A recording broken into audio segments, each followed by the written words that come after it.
और कोई इंद्र, कोई वरुण, कोई चंद्र, कोई कुबेर जो बने हुए हैं, ये कैसे बन गए? जानकी जी की करुणा कटाक्ष जिस देवता के ऊपर जितनी मात्रा में गिरी है उतनी मात्रा के वो देवता बने। इस पर ज्यादा जितनी देर तक दृष्टि टिक गई वो इंद्र बन गए, कम दृष्टि टिकी तो कुबेर बन गए, वरुण बन गए, चंद्र बन गए, सूर्य बन गए। जो जो देवता संसार में दिखाई देते हैं और उनको ये बहुत बड़ा जो पद मिला वो जानकी जी की करुणा कटाक्ष का ही फल है। तुलसीदास जी ने भी लिखा, लोकप हो ही विलोकत तोरे अतोई सेवत सब सिद्धि कर जोरे। बड़े बड़े लोकपाल दिक्पाल सब जानकी माता के कटाक्ष को देखते हैं। माँ एक बार करुणा कटाक्ष हमारे ऊपर हो जाए तो ईशत्व करुणा निरीक्षण सुधा संदुक्षणा रक्षते। संसार जो सुरक्षित है वो जानकी जी की करुणा कटाक्ष के कारण। अच्छा, भगवान जो संसार का लोप करना चाहते हैं, नष्ट करना चाहते हैं, तो भगवान कहते हैं जानकी जी और संसार को जलाना चाहते हैं, नष्ट करना चाहते हैं, आप जरा मुंह फेर लीजिए ना। क्योंकि जब तक सीता माता संसार को देखती रहेंगी भगवान संसार का संहार नहीं कर सकते। क्योंकि नेत्र से अमृत की वर्षा हो रही है। जब नेत्र से अमृत की वर्षा हो रही है तो भगवान संसार को नष्ट कैसे करेंगे? तो केवल सीता माता मुंह फेर लेती है तो भगवान इधर संसार का प्रलय कर देते। ईशत्व करुणा निरीक्षण सुधा संदुक्षणात् रक्षते नष्टम प्राप्त बलावतस्य गुणम संप्रत्यनंतोदयम। वाल्मीकि रामायण में लिखा है, हनुमान जी कहते हैं मान लो जानकी माता के महात्म्य को समझो। वो कभी अपने ऐश्वर्य को प्रकट नहीं करती, लेकिन साक्षात परमात्मा है वो। तुलसीदास जी उनके शान में लिखते हैं, उद्भव स्थिति संहार कारिणी क्लेशहारिणी सर्वश्रेयस्करीं सीताम नतो हम राम वल्लभाम। हम उस राम वल्लभा को प्रणाम कर रहे हैं जो जगत का उद्भव, जगत की स्थिति, जगत के प्रलय की अभिन्न निमित्तोपादान कारण स्वरूपा है और जो संसार का परम कल्याण संपादित करती हैं, जो श्रेयस्करी है, सकल क्लेश का हरण करती हैं। अविद्या, अस्मिता, राग, द्वेष, अभिनिवेश नाम के पंचक क्लेश का हरण करती हैं श्री जानकी जी। सबका परम कल्याण करती हैं जो जानकी।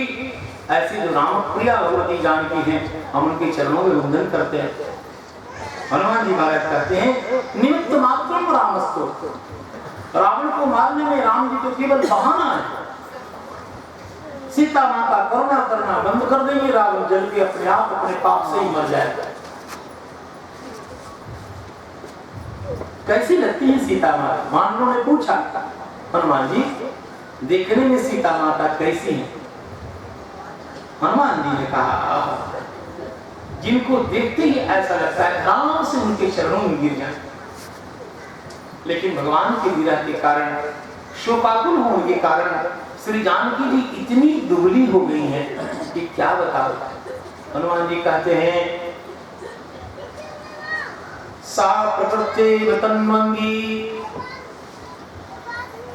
तद्वियोगाच्च दर्शिता प्रतिपत्पाठशीलस्य विद्यैव तनुतां गता। जानकी जी स्वभाव से ही दुबली है, पृष्ठ पुष्ट नहीं है, मोटी छोटी ना, अत्यंत सुंदरी है जानकी माता और स्वभाव से ही दुबली है, पतली है। लेकिन अब तो बहुत पतली हो गई, प्रकृति तन्वंगी। लेकिन भगवान के वियोग के कारण और दुबली हो गई है। निरंतर अनशन करने के कारण, जल तक नहीं पीने के कारण बहुत दुबली हो गई। कितनी दुबली? हनुमान जी ने उपमा दी है, लेकिन ये उपमा मैं आपको कैसे समझाऊं? जैसे प्रतिपदा तिथि में कोई विद्वान शास्त्र का अभ्यास करता है तो उसका शास्त्र ज्ञान दुबला हो जाता है। इसीलिए व्याकरण को, न्याय को, वेदांत को, वेद को, ये जो शास्त्र माने जाते हैं, ये शास्त्र नहीं है जो नागरिक शास्त्र और ये सब राजनीतिक शास्त्र, ये कोई शास्त्र है। ऐसे फालतू पदार्थ आप संसार के विषय में जान सकते हैं कहाँ क्या है, ऐसे वैसे, इससे कोई कल्याण होगा क्या? पैसा कमा लेंगे, पैसा तो वैश्या भी कमा लेती है। शास्त्र इससे आत्म कल्याण, सा विद्या या विमुक्त है, इससे मुक्ति हो वही विद्या है, और सब तो अविद्या है। तो जो शास्त्र होते हैं, शास्त्र का अध्यापन प्रतिपदा तिथि को गुरु जी नहीं कराते। अभी भी हमारे गुरु जी हैं, हम भी, कल ही भारत सरकार का ऐसा नियम है कि सैटरडे और संडे छुट्टी है, 5 डेज वीक है हमारा। फिर भी जब प्रतिपदा तिथि आती है, हम कहते हैं बच्चों पठित पाठ का चिंतन कर लो, आज नया नहीं कुछ पढ़ाएंगे, क्योंकि आज प्रतिपदा है। प्रतिपदा को शास्त्र नहीं पढ़ा जाता है। एक रामायणी जी महाराज तो बोलते बोलते बेहोश हो गए, ब्रेक खोल होते कहा कि रामचरितमानस शास्त्र है। हमने कहा अब ये मरेगा, अब रामायणी गए, और हमने कहा शास्त्र का नियम है कि प्रतिपदा तिथि को शास्त्र नहीं पढ़ना चाहिए। आप प्रतिपदा तिथि को रामायण पाठ करते हैं कि नहीं? बात चुप हो गए। शास्त्र का नियम व्याकरण न्याय वेदांत तो नहीं, प्रतिपदा तिथि को नहीं पढ़ना चाहिए। तुलसीदास जी कहते हैं सभी शास्त्रों का रस है, चाहो शास्त्र सब ग्रंथन को रस। इसीलिए बड़ी सावधानी से सारी बातें कहनी चाहिए। शास्त्र बनाने की क्या जरूरी है? कई लोग कहते हैं हमारे गुरु जी भगवान है, तो क्या दिक्कत है? अरे भगवान भगवान है, अब गुरु जी हैं तो बहुत है। क्या गुरु होना कोई छोटा है कि गुरु जी को जबरदस्ती भगवान बना रहे? अरे गुरु होना कोई छोटी बात है तो गुरु जी को जबरदस्ती भगवान बना ले? गुरु होना भी बहुत छोटी बात नहीं है। गुरु जी को गुरु जी ही रहने दो, गुरु जी का स्वास्थ्य अच्छा रहेगा। अब गुरु जी को अचानक एक ही दिन में 200 डोल डाल शुरू हो जाए तो गुरु जी को कौन बचाएगा? भगवान बचाएगा। भगवान भगवान होते हैं, तो जबरदस्ती भगवान बना कर गुरु शब्द कोई कम है क्या? गुरु शब्द ईश्वर तक नहीं होता। आजकल के गुरु जी अपना तगमा लटकवा देते, गुरु जी झूठते रहते हैं शिष्य के कलेजा। अरे भगवान का रूप रखो ध्यान में, भगवान का नाम रखो, गुरु जी की सेवा करो। और सेवा क्या, आजकल तो ऐसे ऐसे गीत बने, सेवा करो, शरीर से सेवा करो, चरण दबाओ और गुरु जी जो कहते हैं उस आदेश को मानो, ये गुरु जी की सेवा है। और जबरदस्ती ईश्वर परमात्मा ब्रह्म बनाने की कोई जरूरी नहीं। गुरु शब्द अपने आप में ईश्वर का वाचक है। गुरु शब्द ईश्वर से कमजोर नहीं है, इसलिए गुरु जी को गुरु जी रहने दिया गया। ये मूल्यवान बात। आगे स्वयं हनुमान जी महाराज स्पष्ट करते हैं, जगन माता सीता जी इतनी दुबली हो गई है जैसे प्रतिपदा तिथि में शास्त्र पढ़ने वालों की शास्त्र प्रज्ञा दुर्बल हो जाती है। इसलिए जो व्याकरण के विद्वान हैं, न्याय के, वेदांत के, वो प्रतिपदा तिथि को न शास्त्र पढ़ते हैं और न पढ़ाते हैं। आज भी काशी में और शनिवार रविवार वाली छुट्टी नहीं होती, रविवार को पढ़ाई होती है, फिर किस दिन छुट्टी होती है? प्रतिपदा को। अष्टम्याम गुरु हंति शिष्यम हंति, चतुर्दशी अष्टमी और ये प्रतिपद, इन सब तिथियों में छुट्टी होती है। और आपके अंग्रेजी वाला नहीं चलता कि रविवार है तो स्कूल में छुट्टी हो जाए। संस्कृत के विद्वान की अलग ही व्यवस्था है। आज भी बीएचयू में भी, बीएचयू मदन मोहन मालवीय जी वाली संस्था, वहाँ भी मालवीय जी ने साथ कर दिया, अंग्रेजी वाला अपने पास है, यहाँ धर्मशास्त्र के हिसाब से चलेगा। अने तो वहाँ भी अंग्रेजी वाले सब छाती पर बैठने के लिए तैयार थे। कहा नहीं, एक भी विद्यार्थी होगा तो विश्वविद्यालय में संस्कृत डिपार्टमेंट चलेगा। ऐसा नहीं कि आजकल ये यूजीसी यही कर रही है, इतने छात्र होंगे तो आपको एड देंगे, इतने छात्र होंगे तो पोस्ट देंगे। मदन मोहन मालवीय जी महाराज ने ही पहले लिख दिया है, एक भी विद्यार्थी संस्कृत का होगा तो विवाद को कोई रोक नहीं सकता पहले। तो संस्कृत के विद्वानों की जो परंपरा है वो यही है कि प्रतिपदा तिथि वे पाठ नहीं करते, उनकी विद्या, उनका ज्ञान शिथिल हो जाता है।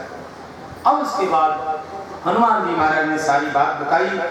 श्री अंगद जी ने कहा, हनुमान जी हमारी इच्छा ये है, ये बात भी वाल्मीकि रामायण में, तुलसीदास जी के रामायण में नहीं। अंगद जी ने कहा ऐसा क्यों नहीं करें, आपने जानकी जी का दर्शन कर ही लिया, हम लोग राम जी के यहाँ जाने से पहले एक बार और जोर से प्रयास करते हैं, रावण को मार धार करके जानकी जी को ले आते हैं, और फिर भगवान के पास जाएंगे तो जानकी जी को साथ ही लेकर जाएंगे। तब सबसे बुजुर्ग हैं श्री जांबवान महाराज। अंगद जी से कहा तुम बच्चे हो, ज्यादा खुदकते हो। भगवान ने कहा है जानकी जी को लाने के लिए, जब सुग्रीव का ऐसा आदेश नहीं है, भगवान का संकेत नहीं है, अपने मन से भगवान के काम में उत्साहित होना ठीक नहीं है, चलो। और तब सब हनुमान जी को आंखों के पलक पावरे बिछाते हुए बड़े प्यार से ले गए। और संक्षेप में बताऊं तो यूं बता देता हूं कि अंगद संवत मधुफल खाए सब लोग। सुग्रीव की सुंदर जो वाटिका थी और मधुवन था, वहां खूब बानरों ने छट करके मधु का पान किया। सब हृष्ट पुष्ट हुए। रखवारे जो गर्जन लगे तो मुष्टि प्रहार हनस सब भागे, जाई पुकारे ते सब बनु जार जोरार। सब बच गए हो, ऐसे तो मधु पी नहीं सकते थे, सबने काम कर लिया है, इसलिए सब मस्ती में है। और तब तो भगवान हनुमान जी महाराज भगवान के चरणों में आ गए, साष्टांग दंडवत प्रणाम किया है। भगवान राम ने हनुमान जी को देखा, स्नेह से बड़ी प्यार से चरणों में दंडवत प्रणाम करते हुए हनुमान जी को उठा करके हृदय से लगाया और कहा, हनुमान जी मधुरा मधुरा लापा कि मम भामिनी। मधुरा अत्यंत मधुर स्वभाव वाली और मधुर ही वाणी बोलने वाली जो मेरी भामिनी है हनुमान जी, उन्होंने मेरे लिए क्या कहा। मधुरा का कहने का भाव कि हनुमान जी जानकी जी ने जिस वाक्य का उच्चारण किया है, उस वाक्य को आप अपनी वाणी से दोहरा भी देंगे तो आपकी वाणी मीठी हो जाएगी। इतना मधुर जानकी जी बोलती हैं, आप बताइए उन्होंने क्या कहा मेरे। और तब तो हनुमान जी महाराज ने चूड़ामणि भी दी और सारा संदेश सुनाया। जानकी जी के पूरे वक्तव्य को अविकल रूप से हनुमान जी ने भगवान के समक्ष रखा। दीन दयाल विरिद संहारी, हरहु नाथ मम संकट भारी। और तब कृतज्ञता ज्ञापन करते हुए हनुमान जी महाराज ने, भगवान राघवेंद्र रामचंद्र जी महाराज ने हनुमान जी से कहा, हनुमान जी आपने जो काम किया है वो काम त्रिभुवन में और कोई नहीं कर सकता था। एक तो समुद्र लंघन अपने आप में कठिन काम था, लंका में प्रवेश करके वापस निकलना ये बहुत कठिन काम था, और जानकी जी का दर्शन कर लेना, उनका निवेशन कर लेना ये इससे भी कठिन था। और मैंने जो नहीं कहा उस काम को भी अत्यंत पांडित्य पूर्वक संपादित करके आप ले आए। ऐसा कहके सुन सुत तो ही पुरीन मैं नाही, देखो कर विचार मन माही। भगवान रघुनंदन ने कहा, हनुमान जी प्रति उपकार कर्म का तोरा। हनुमान जी आपने इतना उपकार किया है कि सन्मुख होई न सकत मन मोरा। मेरा मन, मैं स्वयं आपके सम्मुख खड़ा नहीं हो पा रहा हूँ, सम्मुख देख नहीं पा रहा हूँ। आप हमारे महाजन हैं और मैं हूँ ऋणी। धनी को तुम पत्र लिखाओ, आप धनिक हैं और मैं आपका ऋणी हूँ, और ये ऋणित भाव सर्वदा सुरक्षित रहे, इसी भाव में मैं सर्वदा रहूं, ऐसा भगवान ने कहा। हनुमान जी मैं आपको क्या दूं, क्या दूं? सबसे दुर्लभ है संसार में मेरी भक्ति, मेरी सेवा, वो तो मैंने आपको दे ही दी है। अब इससे श्रेष्ठ क्या है? कोई बात नहीं, चलिए मैं एक वस्तु आपको दे रहा हूं। ऐसा कह के राजा रामचंद्र भगवान उठ गए अपने आसन से, हनुमान जी को अपने बाहुपाश में ले लिया।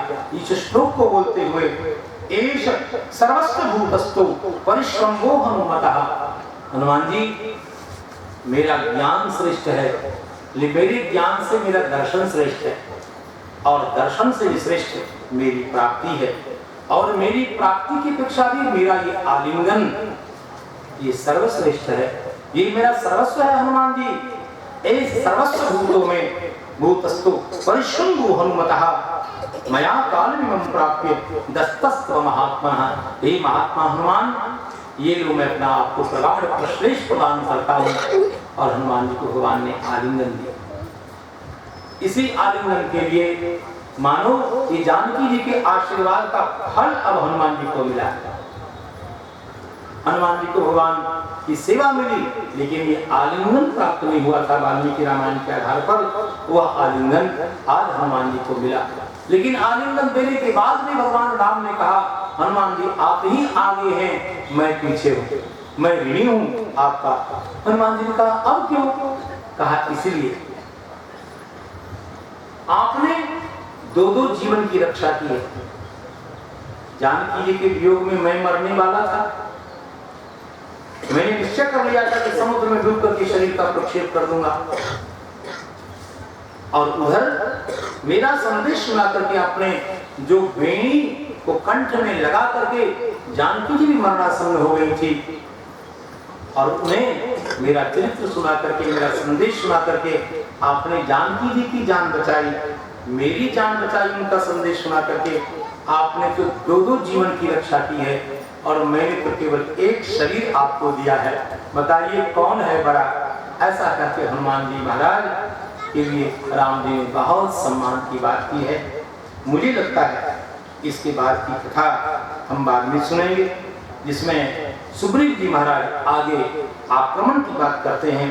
हनुमान जी महाराज से पूछे जाने पर हनुमान जी ने कहा देखिए महाराज मैंने लंका का पूर्णतः निरीक्षण कर लिया है। लंका में 4 द्वार हैं, स्वर्ण के सुदृढ़ अनेक प्राकार हैं, अगाध और भयानक परिखा है, और पूर्व द्वार पे 10,000 सैनिक रावण के नियुक्त हैं, दक्षिण द्वार पर 1 लाख राक्षस नियुक्त हैं, पश्चिम द्वार पर 10 लाख राक्षस, और उत्तर द्वार पर 1 करोड़ राक्षस आपसे युद्ध करने के लिए रावण ने तैयार कर रखे हैं। प्रभु ने कहा कोई बात नहीं, सब देख लेंगे। अभिजीत मुहूर्त में भगवान राम ने प्रस्थान किया। अभिजीत मुहूर्त जानते हैं? ठीक 12 बजे जब दिवस होता है, दिन के 12 बजे एक बार बहुत सुंदर मुहूर्त होता है, उस मुहूर्त का नाम है अभिजीत मुहूर्त। और भगवान ने इसी मुहूर्त में प्रस्थान किया है लंका पर विजय प्राप्त करने के लिए। आगे आगे नील चल रहे हैं मार्ग दिखाते हुए। दक्षिण में ऋषभ, भगवान के दक्षिण दिशा में ऋषभ हैं, वाम दिशा में गंधमादन हैं, और प्रभु बीच में चल रहे हैं। अंगद जी के साथ लक्ष्मण जी महाराज, जांबवान, सुषेण, वृक्षराज, ये 3 कुक्षी की रक्षा कर रहे हैं। इस प्रकार भगवान वहां से प्रस्थान करते हैं। इसके बाद समुद्र के तट पे भगवान आ गए। समुद्र को देखकर, शीतल वायु को देखकर जानकी जी की याद आ गई। भगवान ने कहा अरे सुंदर पवन, जाओ एक बार जानकी जी का स्पर्श करके आओ, मेरा स्पर्श करो तो मेरे हृदय का दाह मिटे। इस प्रकार भगवान करुण विलाप करने लग गए। सीता जी का दर्शन कब होगा लक्ष्मण? जब जितना समीप में आ रहा हूँ, मेरा दाह वियोग का कष्ट उतना ही बढ़ रहा है। सूर्यास्त हो गया और भगवान राम और लक्ष्मण संध्या वंदन करने के लिए चल पड़े। यहाँ तक की कथा मैंने सुनाई। अब आगे की जो कथा है उसको आप बाद में सुन पाएंगे, जिसमें सबसे महत्वपूर्ण कथा है विभीषण जी महाराज की शरणागति की कथा। वाल्मीकि रामायण की आत्मा की कथा, सबसे महत्वपूर्ण कथा वाल्मीकि रामायण की विभीषण शरणागति। क्यों? क्योंकि शरणागति का स्वरूप क्या है। विभीषण जी कैसे भगवान की शरण में आए और उस समय भगवान ने जैसे जैसे वचन कहे हैं प्राणी मात्र को शरण में लेने के लिए भगवान का उदार उद्घोष हुआ, उन श्लोकों की व्याख्या की जानी चाहिए थी और हुआ है आचार्यों के द्वारा उसका व्याख्यान। यदि समय हुआ तो धैर्य से इस अर्थ का प्रतिपादन होगा। अभी वाणी को विराम मिले। सभी संतों के चरणों में वंदन और श्री रामायणी जी महाराज को प्रणाम, पूज्य चरण श्री पंडित जी महाराज को प्रणाम। मैं तो बार बार कहता हूँ कि श्री पंडित जी महाराज का नाम श्री रामचंद्र है। ऐसा लगता है कि इन्हीं की कथा हो रही है। हम लोग इनको प्रणाम करते हैं और हमारे पूज्य श्री महाराज जी जो अपनी सन्निधि से हमें पावन करते रह गए हैं, हमें अपनी उपस्थिति से गरिमामंडित करते रहते हैं। महाराज जी और बाबा श्री हरिदास जी महाराज दोनों युगल संतों के चरणों में दंडवत प्रणाम करके वाणी को विराम। हरिनाम संकीर्तन।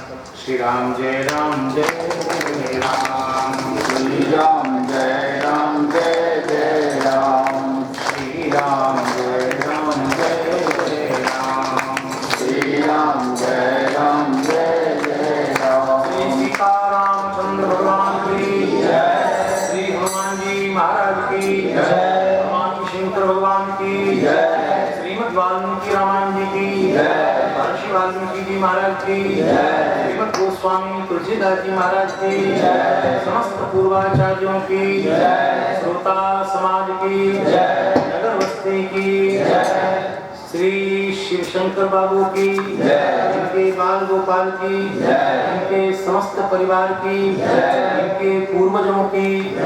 जय जय सीताराम।